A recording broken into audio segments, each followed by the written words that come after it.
viernes, y para ello nos acompaña Israel Abreu, economista, político, miembro de la Comisión Económica del Partido Revolucionario Dominicano, con quien hablaremos hoy de varios temas, pero sobre todo de lo que está pasando en el mundo en política económica internacional. Y alguna otra preguntita de aquí, que desde que anunciamos ayer, mucha gente que le tienen temor a los impuestos. ¿Qué dice? Israel, buenos días. Buenos días, joven. Ustedes están muy funny hoy. Me gustan tus medias. Está en Halloween. ¿La de él? No, la tuya, la tuya. Miren ahí. Están hablando que son más menos, hombre. Israel, buenos días, bienvenido. Gracias por invitarme, a su orden aquí. Israel parece que siempre duerme bien, tú te fijas, siempre viene con un flow temprano. Sí. Parece que ahí no hay problema. A mí no se me apea el flow, yo no entiendo. No hay problema de impuestos. Que no, todo el mundo tiene una buena administración. Todo el mundo tiene problemas de impuestos en República Dominicana. Y en el caso de los Estados Unidos, a partir de ahora y empezando ya con el tema de la entrevista, con Israel Abreu, uno de nuestros colaboradores que siempre invitamos y está con nosotros para hacer análisis en esta línea, tenemos hace una semana, o se tiene hace una semana, un nuevo presidente en los Estados Unidos que ha tomado medidas y está tomando medidas con empresas que están a favor, que están en contra. Se dice que el mercado no se ha desestabilizado, que está estable, pero hay sus miedos. ¿Qué tipo de riesgo corre la economía estadounidense primero para luego pasar a la economía mundial con un presidente que está tomando este tipo de acciones? Mira, para hablarlo en buen dominicano, yo no sé si ustedes se acuerdan de un merengue que grabó Fernandito, que Balaguer lo prohibió. Que si sigue apretando la tuerca se puede correr la ropa. Sigue apretando la tuerca. Se puede correr. Ese buen merengue. Mira, yo creo que... generación de usted. Así es. Definitivamente, Donald Trump tiene una situación sumamente complicada. Y si bien es cierto que él está actuando de una forma relacionada con el beneficio de los ciudadanos norteamericanos, no menos cierto es que si sigue presionando al respecto de la misma situación y de las relaciones norteamericanas con los diferentes estados en todas las zonas, se le puede crear una situación de insostenibilidad. Primero, partiendo del hecho de que el dólar es la moneda de referencia global, eso es lo primero. Para que Donald Trump deje de tener la incidencia que tiene en los diferentes estados, debe de ser el dólar la moneda que deje de circular a nivel mundial y que se tome como modelo de referencia. Y me voy a explicar. ¿Cómo es posible que entre Donald Trump, América Latina y el Caribe no exista una relación si siempre va a ser el dólar la moneda universal que se va a manejar para comercializar? ¿Cómo va a ser? Aunque sea indirectamente, tiene que haber. ¿Cómo va a ser que Donald Trump quiera dejar de tener una relación comercial con México en función de una situación migratoria, siendo nuevamente el dólar también la moneda de referencia y de cambio y de comercio entre Estados Unidos, México y entre México y cualquier otra parte del mundo? Entonces, si concomitantemente hilvanamos la realidad del ciudadano latinoamericano y del mundo en sentido general frente a la situación económica y la calidad de vida del ciudadano promedio norteamericano, que depende fundamentalmente para poder mantener su estilo de vida, de todas las relaciones y los intereses que tienen los norteamericanos, y estamos hablando desde un commodity como es el combustible, hasta el banano, aquí en República Dominicana que se está importando, Nicaragua, Guatemala, esos países que son bananeros. Entonces, ya tú te imaginas, desde un simple banano hasta el petróleo.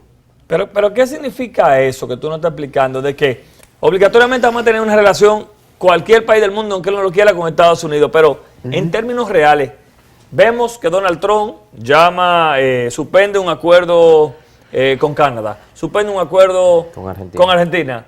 ¿Qué significa esto? ¿Qué es lo que está pasando en Estados Unidos? ¿Qué es lo que él pretende? Vamos a traducirlo ahora en números. Dale.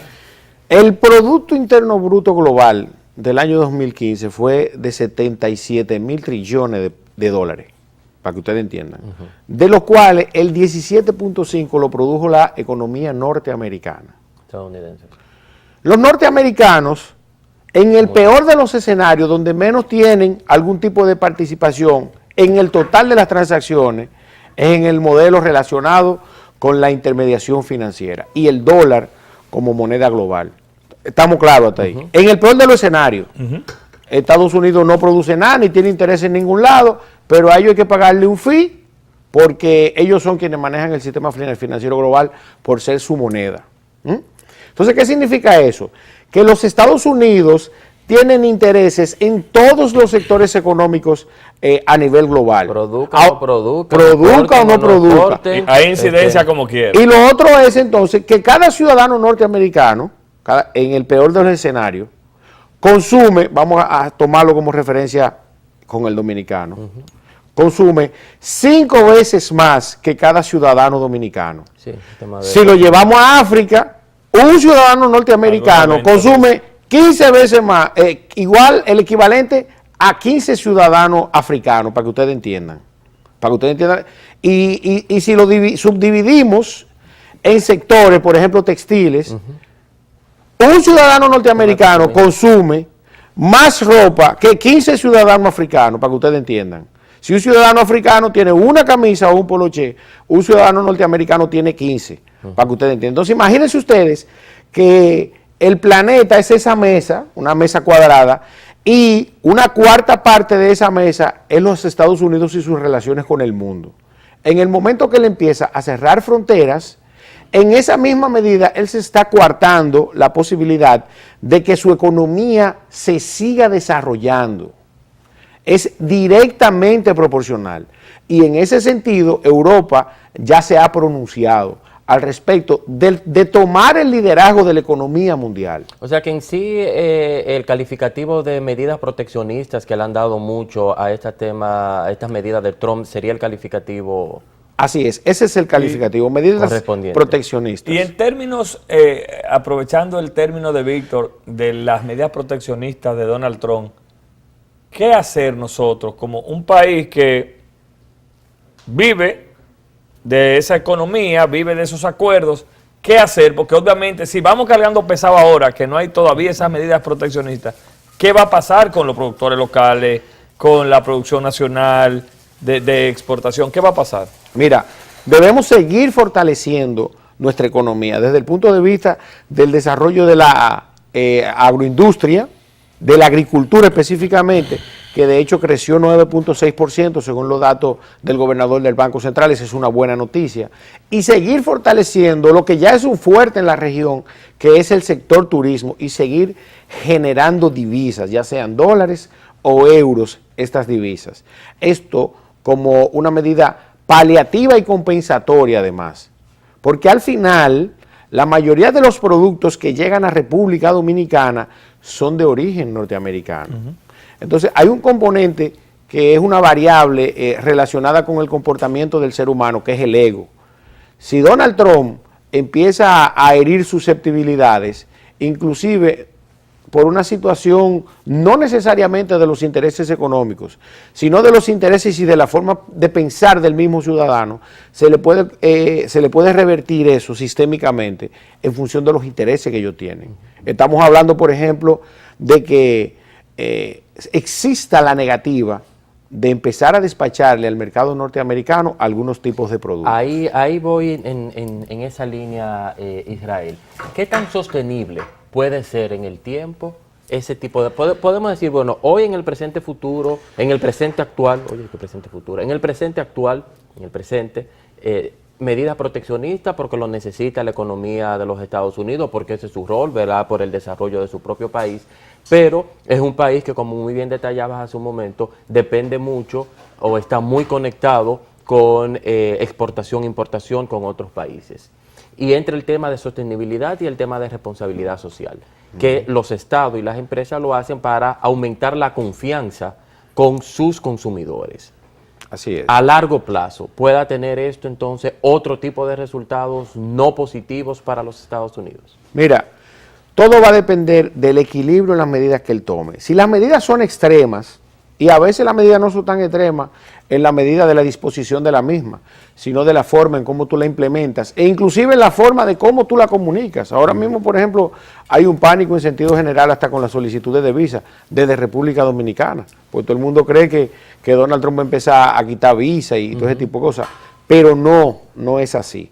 Ahora bien, si bien es cierto que él debe proteger su economía, no menos cierto es que él debe mantener un equilibrio entre lo bien que debe estar su economía en función de la forma de vida de sus ciudadanos y el equilibrio que él debe tener con los países que él tiene una relación económica y que necesariamente necesita mantener.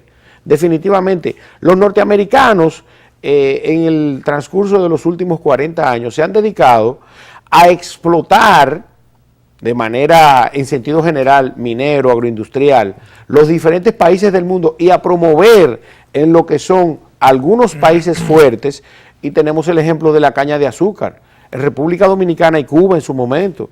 Tenemos los ejemplos, vuelvo y cito la banana, tengo que citar necesariamente el petróleo y la influencia que ha querido tener el Estado norteamericano en la relación petrolífera del mundo, desde Medio Oriente, Venezuela y el propio México. Entonces, si el tú implementar medidas proteccionistas llevan a tu relación al extremo con cada uno de esos estados, entonces tú te vas a... imagínense ustedes, para traducirlo en un ejemplo de una simple familia. Nosotros tenemos por el colmado de al lado. Imagínese usted que usted tiene el colmado que le suple los principales productos que su economía demanda. El ejemplo más, el petróleo, el banano y cualquier otro trigo o arroz o cereal. Y tú te buscas un problema con el del colmado y el del colmado deja de proveerte eso. Tú sabes, tú apostando a la capacidad de producción que tú tienes, que no tienes realmente, porque fueron ellos mismos quienes promovieron el desarrollo agrícola de algunos países para ellos abastecerse de esos productos. Entonces, automáticamente, tú estás creando una situación interna que puede dar al traste inclusive hasta con desabastecimiento. Exacto. ¿Y China? ¿Qué papel juega ahí? Porque China, sabemos, está al acecho con su gran economía. ¿Qué papel puede jugar China en esos acuerdos de desacuerdo que va a tener Donald Trump? Porque lo va a tener en algún momento. Mira, siempre he hablado, este sería el extremo, de la... ¿Está al acecho China? Sería la pregunta. De la economía de guerra de los republicanos. Yo te voy a decir algo, siempre hemos estado claros de que un producto de manufactura china, sin importar la calidad, realmente no se está pagando el precio real de ese bien en función de la calidad de vida que tienen quienes producen esos bienes. Quienes han ido a China saben que una fábrica que se dedica a la fabricación de tazas, los obreros, la fábrica que trabajan 24 horas en 2 turnos de 12 y 10 horas, viven en la misma fábrica y duermen en una hamaca. Si esa producción de tazas, que quizás fue promovida casualmente por los norteamericanos, y el dueño de la fábrica, que es un norteamericano que se la llevó a China, la lleváramos a Estados Unidos, esa misma tasa costara 10 veces lo que cuesta en China. Entonces, tarde o temprano, la situación económica de China iba a detonar en función de esa misma variable y en función del modelo económico que ellos tienen implementado en China. Por eso, cuando se me ha preguntado al respecto de la situación económica de China, siempre he sido de opinión que no necesariamente porque China sea la nación demográficamente más poblada, eso no significa que desde el punto de vista económico sea la más rentable o la más consumidora. Te estoy preguntando porque los chinos se ven en el mundo que andan gastando cuarto. Porque tú vas a Francia, yo estuve en Francia el año pasado, y el auge de chino ahora en el turismo francés, incluso las grandes tiendas de marcas reconocidas, tienen 2 idiomas, el francés y el chino. Por eso la pregunta, porque llama la atención ese desborde ahora de los chinos que tenían hasta como tacaños. Claro, no, que los chinos no gastaban dinero. Todo eso se ha debido al mismo auge de la economía china. Eso hay que reconocerlo. Pero ese auge no es directamente proporcional. Cuando tú mides el porcentaje de los chinos que están haciendo turismo y que están saliendo a gastar dinero y que están produciendo dinero en asociación con los norteamericanos, son menos de un 1% del total de la población china. Entonces es importante que la gente sepa eso. Que la gente sepa eso, que no necesariamente porque China sea el país más poblado, eso significa que los chinos están viviendo medianamente como vive un norteamericano clase baja, que devenga $24,000 al año, porque no es así. Israel, antes de pasar a otros temas nacionales, como el tema del FMI o el tema de cómo estos millones que Odebrecht nos va a pagar entran en la economía actual o en el presupuesto actual, para cerrar con este análisis del comportamiento de Estados Unidos a través de su presidente Donald Trump, de ese modelo económico que estaba poniendo, de su política económica, de su economía política, de todo el tema de comercio justo, que entran todos estos elementos en ese tipo de medidas, y yéndonos más a la región, a países como el nuestro, que teníamos expectativa o siempre tienen expectativa de desarrollar intercambio comercial con países, con Estados Unidos. Pero estamos viendo muchas medidas de cerrar para producir internamente. Entonces, ¿cómo afecta eso a un modelo que veníamos implementando muchos países de la región, de acercarnos cada vez más a nuestros amiguitos, los gringos, para ver cómo y para generar divisa, y para el tema de generar divisa, pero ese amiguito está diciendo, no, espérate, esto ahora va a ser así. Tenemos que repensar, muchos países de la región, tenemos que repensar nuestros modelos económicos. Una pregunta muy inteligente esa. Te voy a decir por qué. Porque esa es la tendencia, a nosotros desarrollar nuestro mercado, nuestra producción agrícola y agroindustrial, para posteriormente ver si ese excedente podemos colocarlo en el mercado internacional. ¿Y cuál es el vecino más cercano que más consume, a donde todos queremos irle a vender lo norteamericano? Entonces, en ese sentido, los productores nacionales que están exportando tienen que necesariamente, se están viendo obligados a explorar otros mercados, como siempre se ha dicho, e inclusive empezar a retomar el mercado europeo, que República Dominicana lo ha dejado desde el punto de vista agrícola un poco rezagado en función del interés y claro de la población dominicana que tenemos en todo Estados Unidos. Pero definitivamente forma parte importante la situación que va a pasar en relación a los productos dominicanos que actualmente son de exportación. Por ejemplo, el caso del ají morrón, que se está vendiendo bastante en Estados Unidos. El aguacate, los mangos. Entonces, ahora mismo cuando empiecen a entrar en temporada esos tipos de productos, vamos a ver cuál va a ser la receptividad del gobierno norteamericano en función de las medidas restrictivas que los norteamericanos están tratando de pautar. Israel, toca tocar otras puertas. Vamos a hablar un poquito del patio. Hay una gripe que la tiene Colombia, le dicen Odebrecht, le dicen qué sé yo cuánto. Ayer Procuraduría anuncia un acuerdo económico con Odebrecht. Tu valoración de ese acuerdo y cómo se va a canalizar en términos económicos, cómo tú entiendes se canaliza ese acuerdo. Mira, yo voy a remontarme al plano internacional para compararlo con República Dominicana. Si bien es cierto que nosotros debemos resolver el tema jurídico de Odebrecht, si bien es cierto que debemos cobrar ese dinero, no importa la cantidad de dinero que le cobren, si le están dando largo plazo, eso es un préstamo comercial, porque esos cuartos eran de nosotros. Que me presten $100 millones a mí para que tú veas, yo se lo pago hasta antes quizás, ¿o no? Entonces, quiero remontarme al plano internacional por la situación que puede provocar el tema de Odebrecht, que puede ser sistémico. Si ustedes bien recuerdan cuando ganó Lula en Brasil en el año 2006, Brasil repuntó en el crecimiento económico global. La sexta economía del mundo se convirtió. Se convirtió en la sexta economía del mundo y además se propuso para el G8 formaron bloques independientes de Estados Unidos, que lo hizo con Rusia y con China también. Después de eso, lamentablemente, y por situaciones internas de los conflictos que se dieron entre el propio partido socialista, de los trabajadores, perdón. El PT. Brasil entró en una recesión en donde los últimos 3 años la economía brasileña ha ido decreciendo por las diferentes razones, todas relacionadas por los conflictos internos que ha vivido Brasil.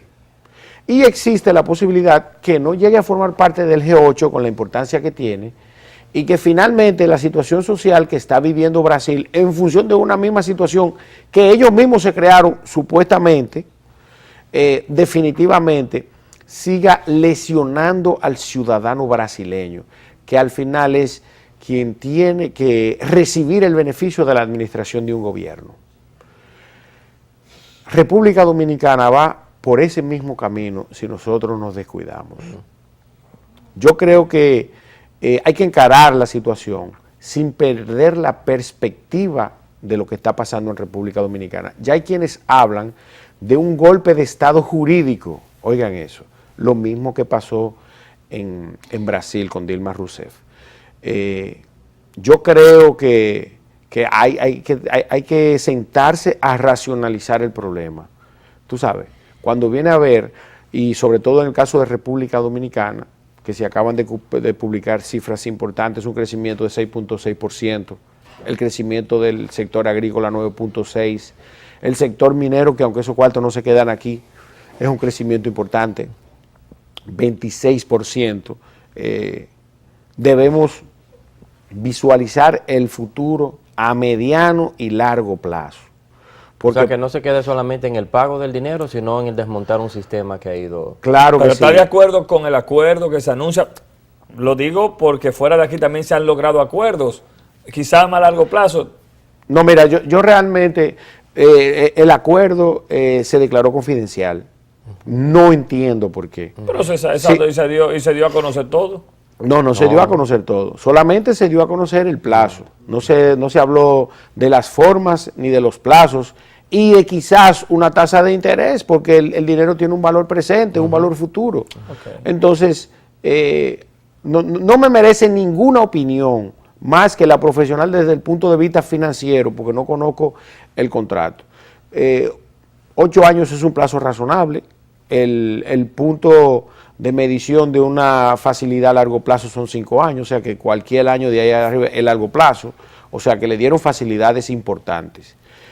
No obstante, ellos van a tener la facilidad de seguir operando en República Dominicana con la premisa de que todos vamos a estar encima de Odebrecht al momento de que ellos estén trabajando cualquier tipo de obra. ¿Qué se estila hacer cuando entra ese tipo de dinero? Por ejemplo, ya pagaron 30 millones de dólares. No, ¿A dónde va? ¿Cómo va? ¿Entra el presupuesto? ¿Quién lo maneja? ¿Cómo se designa? ¿Cuál es el comportamiento que se... Mira, cualquier dinero que entre a las arcas del Estado debe ser presupuestado, valga la redundancia, en la ley de presupuesto. ¿Va a la cuenta única, eso que dice Víctor? Todo va a la cuenta única. Ahora, al momento de desembolsarse, entonces sí se supone que debe ser una ley la que diga qué es lo que se va a hacer con eso. Ese dinero el gobierno va a disponer de él y una vez se apruebe entonces, por ejemplo, la ley para el año 2017, se consagra en el presupuesto y se dice en qué se gastó o se va a gastar. Eso es tan simple como eso. Israel, aquí tú hablabas del crecimiento que anunció el Banco Central de un 6.6%. Inmediatamente Colombia, que anda con una computadora, nos las prestó. Iván, Víctor, yo chequeamos nuestra cuenta y estaban igualitas. Ni ¿Cómo uno. es que anuncian eso? ¿Qué es eso? Que el país crece y la gente está más pobre. Vamos a caer en lo mismo de siempre, pero en el caso tuyo, de manera específica, que tienes participación en la economía, yo sé que tu economía está creciendo. En los otros casos... En la cuenta pendiente por pagar. en los- Exacto. En los otros casos, que son profesionales también, yo creo que ellos están participando también del crecimiento económico. Ahora, ¿quiénes...? El más pendejito de estos cuatro es el que más tiene, que es Iván. No, yo sé digo, que tú le lo está ves dando- calladito. Pero mira, lo que sí es importante que la gente sepa es que si usted no tiene algún tipo de emprendimiento o no tiene una profesión rentable y usted hacerla rentable, usted no va a poder participar del crecimiento económico. Es bueno que la gente lo sepa. No, y que se actualice también, porque hace un tiempo tú podías tener una profesión que hace 5 o 7 años era rentable y hoy actualmente no lo es. Porque Toca mucho no la se empresa. actualizó. Exactamente. Entonces- antes, hace 25, 30 años atrás, estudiar secretariado ejecutivo de Java, ya no. Ya no. Ya usted- Finalmente, Israel, el Fondo Monetario estaba reunido ayer con las autoridades dijeron que no le interesa un acuerdo con el fondo. ¿Desde cuándo no tenemos acuerdo con el fondo? Si esto es real, que no vamos a tener que usar el fondo, No, mira, el acuerdo... si se le debe. El acuerdo con el fondo hay que revisarlo todos los años. Y uno de los principales promotores de las reformas no fiscales, sino tributarias que se han dado en República Dominicana, han provenido del Fondo Monetario Internacional, por lineamiento del Fondo Monetario Internacional. Así que eso es un manejo político. Político Pero no le debemos al fondo, ¿no? Sí se le debe, siempre se le debe no se algo. han saldado una cuenta. Se le debe siempre algo. Y se criticó también el cambio de deudas a largo plazo a tasas de intereses más blandas por bonos que son a corto plazo, inclusive hasta de un año, con altas tasas de interés. O sea que siempre se le debe algo. Y el Fondo Monetario Internacional siempre va a tener incidencia Tú sabes que tú, en la parte financiera Mis de hijos una no han nación. nacido. tú ya sabes que de- Víctor, ¿verdad? Y a ti te gusta porque Israel no solamente es político, Israel no solamente, mira cómo se ríe, Israel está lavando oro. No nos ha invitado, pero ¿cómo va el negocio? Vamos a celebrar el primer aniversario de ¿Cómo Diálogo va el Unete allá. negocio? Sí, se pica para ir al cine. Se pica Va para buena la cosa. llevar a los muchachos al cine. Los fines de miércoles semana. siguen poniéndose buenos. Claro que sí, y los viernes también. ¿Y qué tenemos hoy viernes? Y hoy viernes hay una bandita ahí en Oyeron, vivo muchachos. a bailar merengue para allá. Oye, Iván. En Milo se pone ahí, bueno hoy. Eso está en Naco. En Naco, sí. Florence Terry número 5. Buen sitio. Sí, sí, para pasar un rato bien. Antes vendían una guinea ahí de Jarabacoa. La siguen vendiendo. Oh, sí. Sí. Ah, bueno. Gracias, Israel. A Feliz tu fin de orden. semana. Buena entrevista, doctor, ¿verdad? Bueno, esperamos que nuestros amables televidentes ¿Cómo está su economía? se hayan edificado con estos temas económicos internacionales y medidas nacionales aquí en el país. A ustedes no se despeguen de ahí, que ya Colombia e Iván están en la mesa de los comentarios. Vamos a ver la agenda, ya dijimos parte, ¿verdad, Colombia Alcántara? Dijimos parte de la agenda El hoy. fin de semana. La película sigue en carpeta y otros temas que yo lo voy a orientar a los muchachos en términos de baile. Ya volvemos.